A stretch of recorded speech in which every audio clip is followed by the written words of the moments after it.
नमस्कार साथियों, आज की वीडियो में आपका स्वागत है। और ये हमारी क्लास रहेगी, सेक्शन सेकंड है हिंदी भाषा फर्स्ट का। और ये जो प्रीवियस ईयर के पेपर हैं जो मैं आपके लिए लाया हूँ, तो आइए देखते हैं। इसमें जो फर्स्ट नंबर पे ही गद्यांश आ चुका है, इसमें 31 से लेकर 40 तक के उत्तर हमें इसके आधार पर ही देने हैं। चलिए गद्यांश को पढ़ते हैं, उसके बाद क्वेश्चनों के आंसर देखते हैं।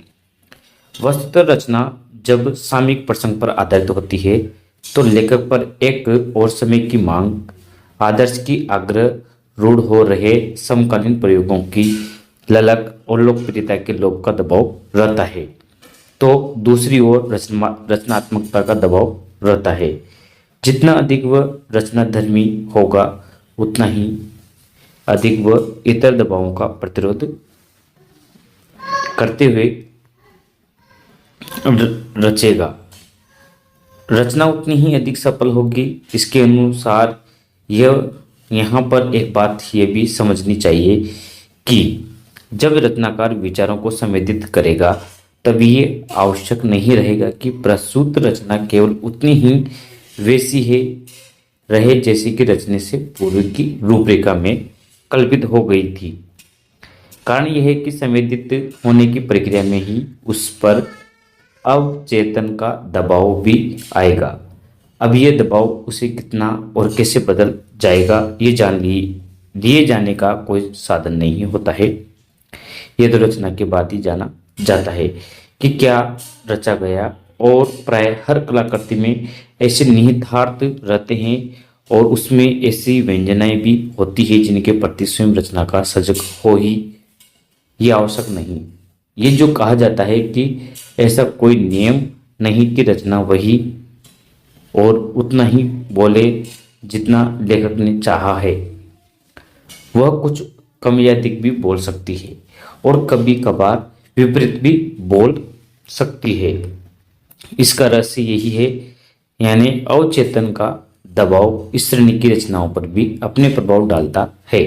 तुलसी जो कहते हैं कि लिखित सुधार कर लिखिया राहो, यही है। राष्ट्रीय फलक की समस्या उठाए जाने के बाद भी भीष्म साहनी के अनजाने ही तमस पंजाब की भीषण ट्रेजेडी बनकर रह गया है।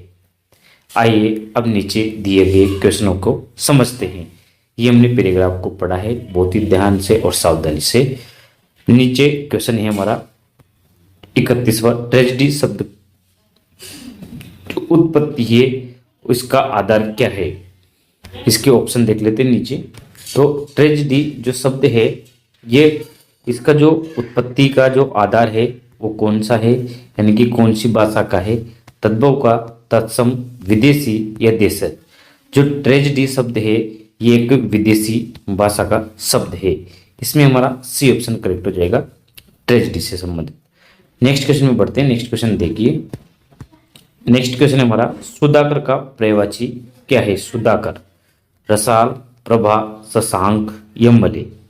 इन चारों में से जो सुधाकर का पर्यायवाची क्या है। इससे पहले आपको बता दूं, यदि आपने अभी तक भी चैनल को सब्सक्राइब नहीं किया तो वो जरूर कर लीजिए और बेल आइकन दबाना ना भूलें और वीडियो को लाइक एंड शेयर जरूर कर दीजिए अपने व्हाट्सएप ग्रुप या टेलीग्राम ग्रुप में। तो इसका हमारा ऑप्शन सी हो जाएगा करेक्ट। सुधाकर यानी शशांक होता है, यानी कि चंद्रमा। नेक्स्ट क्वेश्चन में बढ़ते हैं। क्वेश्चन, जिसकी संवेदना के रूप में अनुभूति हुई हो, वाक्यांश के लिए शब्द क्या है। जिसकी संवेदना के रूप में क्या हो, अनुभूति हो, इसके लिए वाक्यांश के लिए उपयुक्त शब्द क्या है। सहानुभूति, व्यंजनाएं, संवेदित या संवेग। तो जो जिसकी संवेदना के रूप में अनुभूति होती है उसके लिए हम किस शब्द का यूज करेंगे, वह सहानुभूति का। ए ऑप्शन हमारा इसमें करेक्ट हो जाएगा। बाकी इसमें बोनस अंक दिया था क्योंकि मैंने इसमें सहानुभूति शब्द एक जोड़ा है, बाकी ये शब्द नहीं था, तो इसलिए ये ऑप्शन ए माना इसमें अभी। नेक्स्ट क्वेश्चन में बढ़ते हैं। क्वेश्चन नंबर नेक्स्ट, आवश्यक शब्द का विलोम शब्द बनाने के लिए कौन सा उपसर्ग प्रयुक्त होगा। यानी कि अगर हम आवश्यक शब्द का विलोम बनाएंगे तो इसमें कौन सा उपसर्ग यूज करेंगे, अ, अन, अना या अन। देखिए ये वाला अन और ये वाले अन में क्या अंतर है, क्योंकि इसमें पूरा न आ रहा है, बिना हलंत वाला ही सब जो अन है वो यूज करेंगे, डी वाला। तो हमारे यहाँ पे बन जाएगा अनावश्यक। आवश्यक का अपोजिट क्या हो जाएगा, अनावश्यक। डी ऑप्शन हमारा करेक्ट हो जाएगा। बहुत ही शानदार क्लास होने वाली है हमारी ये। इसमें टोटल क्वेश्चन हमारे 30 रहेंगे, 30, क्योंकि सभी सब्जेक्ट में 33 क्वेश्चन की है। नेक्स्ट क्वेश्चन में बढ़ते हैं। क्वेश्चन हमारा नेक्स्ट, सामयिक शब्द में प्रयुक्त प्रत्यय है, यानी कि इस शब्द में प्रत्यय कौन सा है, ये, क या इक या ईक। यदि सामयिक को टुकड़े करके लिखते हैं तो समय प्लस इक बनता है। तो जो इसमें प्रत्यय यूज हुआ है वह इक यूज हुआ है। सी ऑप्शन हमारा इसमें करेक्ट हो जाएगा। नेक्स्ट क्वेश्चन में चलते हैं। नेक्स्ट क्वेश्चन देखिए, क्वेश्चन है हमारा, निहितार्थ शब्द में संधि है। निहितार्थ, निहित प्लस अर्थ। निहितार्थ में यदि हम इसका संधि देखते हैं तो निहित प्लस अर्थ, ये संधि। जब इन दोनों को प्लस करेंगे तो आ की आवाज आती है, निहितार्थ। यानी कि इसमें होती है हमारे दीर्घ संधि, क्योंकि यहाँ पे अ प्लस अ मिलके आ बन रहा है, दोनों को मिलने से आ बन रहा है। तो बी ऑप्शन हमारे इसमें सही माना जाएगा। नेक्स्ट क्वेश्चन में चलते हैं। अगला है हमारा क्वेश्चन, निम्नलिखित शब्दों में से अव्यय नहीं है। निम्नलिखित शब्दों में से अव्यय कौन सा नहीं है, अधिक, जब, पूर्व, रचना। अब हमें नहीं बताना है, तो देखिए जरा इनको गौर से देखिए। अधिक, अधिक में कोई चेंजिंग नहीं होता है। जब, जब कहीं भी यूज करो इसको वैसा वैसे यूज किया जाता है। पूर्व को भी वैसा वैसे यूज किया, यानी कि अव्यय का ना तो टुकड़े किए जा सकते हैं, यानी कि जैसे होते हैं शब्द वैसे ही यूज करते हैं, ये होते हैं अव्यय। तो इसमें ऑप्शन हमारा डी करेक्ट हो जाएगा, रचना। क्वेश्चन हमारा नेक्स्ट है, अनुसार शब्द में कौन सा समास है। जो अनुसार शब्द है इसमें कौन सा समास यूज हुआ है, अविभाव समास, तत्पुरुष समास, द्वंद्व समास या द्विगु समास। अनुसार, अनुसार शब्द में जो हमारा समास यूज हुआ है वह अविभाव समास माना जाएगा। ए ऑप्शन हमारा इसमें करेक्ट हो जाएगा। नेक्स्ट क्वेश्चन में चलते हैं। नेक्स्ट क्वेश्चन देखिए, क्वेश्चन हमारा नेक्स्ट, वह शब्द, वह शब्द में सर्वनाम है। निश्चयवाचक सर्वनाम, संबंधवाचक सर्वनाम, निजवाचक सर्वनाम, अनिश्चयवाचक सर्वनाम। तो सर्वनाम की बात करें तो सर्वनाम टोटल 6 होते हैं, जिसमें यहाँ पे 2 सर्वनाम ने दिए, प्रश्नवाचक सर्वनाम और पुरुषवाचक सर्वनाम। तो अब वह की बात करें तो ये वह और यह, ये 2 ऐसे शब्द हैं जो निश्चित रूप से निश्चित सर्वनाम की श्रेणी में गिने जाते हैं। निश्चित सर्वनाम की में निजवाचक में आप, आपका, ये शब्दों को यूज करते हैं। संबंध में जो, जैसा शब्दों का यूज किया जाता है। और अनिश्चयवाचक सर्वनाम में कोई कुछ सर्वनाम शब्द का यूज करते हैं। तो हमारा करेक्ट ऑप्शन हो जाएगा वह किस जो शब्द है ये सर्वनामवाचक निश्चयवाचक। नेक्स्ट क्वेश्चन में पढ़ते हैं। प्रश्न है देखिए, लोभ शब्द में कौन सी संज्ञा है। संज्ञा का बताना है कि जो लोभ शब्द है इसमें कौन सी संज्ञा है। व्यक्तिवाचक संज्ञा, जातिवाचक संज्ञा, वस्तुवाचक संज्ञा या भाववाचक संज्ञा। तो वस्तुवाचक संज्ञा तो होती नहीं है। 3 ही प्रकार की संज्ञा मानी जाती है, व्यक्तिवाचक, जातिवाचक और भाववाचक। जातिवाचक के 2 भेद होते हैं, द्रव्यवाचक संज्ञा और एक जातिवाचक के रूप में रहती है। यह समूहवाचक, द्रव्यवाचक और समूहवाचक। समूहवाचक। तो जो लोभ शब्द है इसमें ये है भाव, भाव को बताता है। डी ऑप्शन हमारा इसमें सही हो जाएगा। क्वेश्चन है अगला हमारा, गद्यांश के आधार पर 41 से लेकर 46 तक के प्रश्नों के उत्तर देने हैं हमें। आइए पैराग्राफ को समझते हैं और पढ़ते हैं। भाषा, धर्म और संप्रदाय और क्षेत्र की भावना को राष्ट्रीय रूप देकर ही संकीर्णता से बचा जा सकता है। सभी कुछ राष्ट्र का है या राष्ट्र से है, क्योंकि इन सभी घटकों का अस्तित्व राष्ट्र के कारण ही संभव है। राष्ट्र है तो विभिन्न भाषाएं हैं, धर्म है, राज्य है और जातियां है। अतः राष्ट्र के हित में हमें स्थानीय समस्याओं को अत्यधिक तूल नहीं देना चाहिए। साहित्य द्वारा यह कार्य संभव है, क्योंकि साहित्य मानवीय मूल्यों का तथा मनुष्य का हिमायती है। एक वह व्यक्ति को विभिन्न वर्गों में विभाजित नहीं करता। कविता की भाषा में आदमी होने की तमीज है, तब कविता या साहित्य की अन्य विधाओं द्वारा आदमी को आदमी से जोड़ा जा सकता है। यह कार्य प्रारंभी हुआ है, पर इसका व्यापक प्रभाव अभी दिखाई नहीं देता है। कला और साहित्य का और अधिक प्रचार प्रसार होना चाहिए। सर्वभाषा कवि सम्मेलन, संवाद, सेमिनार तथा चर्चा वार्ताओं के द्वारा समूचे देश में परस्पर सद्भाव और समझ का वातावरण बनाना श्रेयस्कर है। समाचार पत्र, पत्रिकाएं, रेडियो, दूरदर्शन, फिल्म आदि माध्यम ये कार्य कर रहे हैं और इनका असर भी पड़ रहा है। मिले सुर मेरा तुम्हारा शीर्षक गीत व्यक्ति को अनुप्रमाणित करता है और राष्ट्र के प्रति हमें संचेतन होने के लिए प्रेरित करता है। इसी प्रकार के प्रयास यदि सार्वजनिक संस्थाएं, साहित्य और संस्थाएं करें तो पूरे राष्ट्र को हम एकता के सूत्र में बांध सकते हैं। तो ये था आज का पैराग्राफ और इसके आधार पर हम इन प्रश्नों को समझते हैं। क्वेश्चन है हमारा 41वां कि जातीय शब्द का एक वचन क्या होगा। देखिए, जाति, जातीय, जातीय या जाति।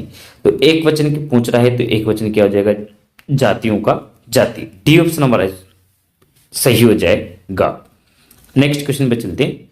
देखिए अगला क्वेश्चन है, देखिए हिमायती शब्द का अर्थ क्या है। हिमायती का बर्फीला, पक्षपाती, पक्षद्रोही या आयातीत। तो हिमायती का होता है पक्षपाती, यानी कि उसका पक्ष लेने वाला, हिमायती पक्ष लेने वाला। नेक्स्ट क्वेश्चन है, देखिए इनका असर भी पड़ रहा है। इनका असर भी पड़ रहा है, इस वाक्य में काल बताना है। इनका असर भी पड़ रहा है, संभाव्य वर्तमान, अज्ञात वर्तमान, अपूर्ण वर्तमान या सामान्य वर्तमान। इसमें बोर्ड के द्वारा बोनस अंक दिया है, क्योंकि जो सी ऑप्शन था इसमें यह था पूर्ण वर्तमान, जो ऑप्शनों के अकॉर्डिंग नहीं है, मतलब क्वेश्चन के अकॉर्डिंग नहीं है, इसलिए इसमें बोनस दिया था। इसमें मैंने थोड़ा सा चेंज करके इसको अपूर्ण वर्तमान बनाया है, क्योंकि जो ऑप्शन है वो प्रश्न के अकॉर्डिंग होना जरूरी है। तो इनका असर भी पड़ रहा है, तो ये क्या है, अपूर्ण वर्तमान काल, यानी कि सी ऑप्शन इसमें करेक्ट हो जाएगा। नेक्स्ट क्वेश्चन में पढ़ते हैं। बहुत ही शानदार क्लास है, लाइक से जरूर करते रहे, अपने साथियों तक भेजते रहें इस क्लास को। ऐसी नई क्लासें देखने के लिए आप चैनल को सब्सक्राइब जरूर कर लीजिए। विद्या शब्द, विद्या जो शब्द है ये क्या है, उभयलिंग है, पुल्लिंग है, नपुंसकलिंग है या स्त्रीलिंग है। जो विद्या शब्द के बारे में बताना है कि ये किस लिंग के रूप में है। तो जो विद्या है ये स्त्रीलिंग के रूप में यूज किया जाता है, स्त्रीलिंग में यूज किया जाता है विद्या शब्द। डी ऑप्शन हमारा इसमें करेक्ट हो जाएगा। अगले क्वेश्चन पे चलते हैं। क्वेश्चन है हमारा नेक्स्ट, व्यक्ति शब्द का बहुवचन रूप होगा, यानी कि जो व्यक्ति शब्द है इसका बहुवचन क्या होगा, व्यक्तिक, व्यक्तित्व, व्यक्तियों या व्यक्ति। देखिए ऑप्शन सी इसमें करेक्ट हो जाएगा, क्योंकि जब व्यक्ति शब्द का बहुवचन बनाएंगे तो व्यक्तियों हो जाएगा। सी ऑप्शन हमारा इसमें सही है। क्वेश्चन अगला है हमारा, राजस्थानी के भाषा शब्द का मानक हिंदी रूप क्या होता है, यानी कि जो भाषा दी है, भाषा होगा या भाषा होगा, भाषा, भाखा। तो सही क्या होगा, मानक रूप इसका ये होगा बी वाला, भाषा। अगला क्वेश्चन पे चलते हैं।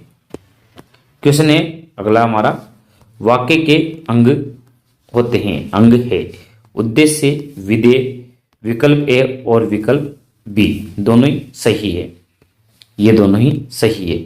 तो जो उद्देश्य होता है ये कर्ता के रूप में यूज होता है, और बाकी जो शेष पार्ट होता है ये विधेय का होता है, जिसमें कर्म, क्रिया ये सब शामिल किए जाते हैं विधेय के रूप में।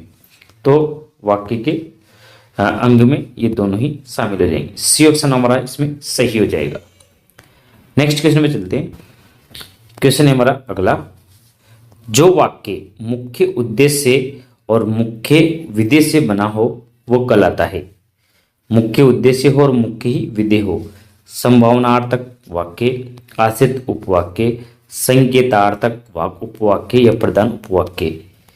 तो जो मुख्य उद्देश्य होता है और मुख्य ही विधेय होता है वो प्रधान उपवाक्य कहलाता है। डी ऑप्शन हमारे इसमें सही हो जाएगा, प्रधान उपवाक्य। क्वेश्चन नेक्स्ट है हमारा, टोपी उछालना मुहावरे का अर्थ क्या है? टोपी उछालना, टोपी उछालना, अपमानित करना, छिपकर षड्यंत्र रचना, रक्षा करना या ध्यान रखना। टोपी उछालना यानी कि ये हो गया एक तरह से अपमानित करना। ए ऑप्शन हमारा इसमें सही हो जाएगा। टोपी उछालना, किसी की टोपी उछालना यानी कि अपमानित करना है। क्वेश्चन हमारा अगला है, मौज मस्ती में जीवन बिताना यानी कि मौज मस्ती में जीवन जीना या बिताना के अर्थ में उपयुक्त लोकोक्ति कौन सी होगी? अपना रख पराया चक, अपनी करनी पार उतरनी, 8 कनौजिया 9 चूल्हे या 8 बार न्यो त्योहार। यानी कि मौज मस्ती में जीवन बिताना, इसका मतलब क्या हो गया?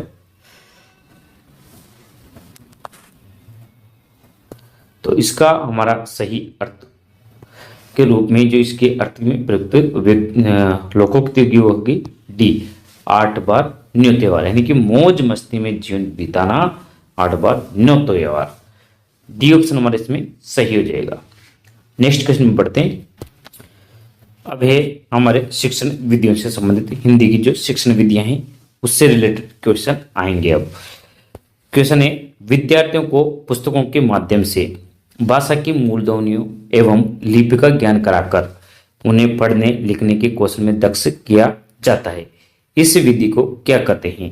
यानी कि भाषा की मूल ध्वनि और लिपि का ज्ञान कराकर उन्हें पढ़ने लिखने के कौशल में दक्ष किया जाता है, तो इस विधि को कहते हैं क्या? भाषा प्रयोगशाला विधि, भाषा संसर्ग विधि या पाठ्य पुस्तक विधि या खेल विधि। भाषा की मूल विधियों और लिपियों का ज्ञान कराकर हमें पढ़ने लिखने के कौशल दक्ष कराना क्या कहलाता है? पाठ्य पुस्तक विधि कहलाती है। सी ऑप्शन हमारे इसमें करेक्ट हो जाएगा, पाठ्य पुस्तक विधि। क्वेश्चन है हमारा अगला, डाल्टन प्रणाली का आविष्कार किसने किया था? इसमें आपको ये विधियां तो सारी की सारी याद करनी है आपको अच्छी तरह से। किलपेट्रिक, डाल्टन, मॉन्टेसरी या पार्क्सहर्स्ट ने। तो जो डाल्टन प्रणाली थी वो पार्क्सहर्स्ट ने की थी। मॉन्टेसरी, जो मोरी मॉन्टेसरी ने किंडरगार्टन प्रोवेल की है। मॉन्टेस खेल विधि मॉन्टेसरी की खेल विधि है। किलपेट्रिक की प्रयोजना विधि। तो इसमें ये पार्क्सहर्स्ट की रहेगी। डी ऑप्शन हमारा इसमें करेक्ट हो जाएगा। अगले क्वेश्चन में चलते हैं।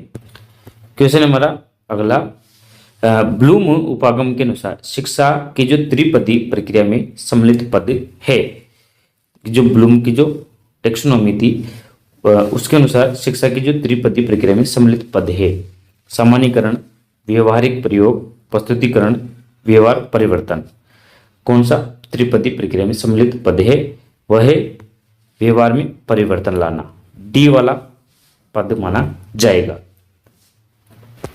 क्वेश्चन हमारा नेक्स्ट, सुंदर अनुलेख की आवश्यक शर्त क्या होती है? यानी कि यदि हमें सुंदर अनुलेख यानी कि इमला वगैरह लिखानी है बच्चों से, तो उसकी शर्त क्या होती है? अनुलेख लिखते वक्त शिक्षक विद्यार्थी की सहायता ना करे, अनुलेख सस और बोलकर लिखवाया जाए, अनुलेख में अक्षरों की बनावट वैसी ही होना चाहिए जैसे कि आदर्श लेख में हो।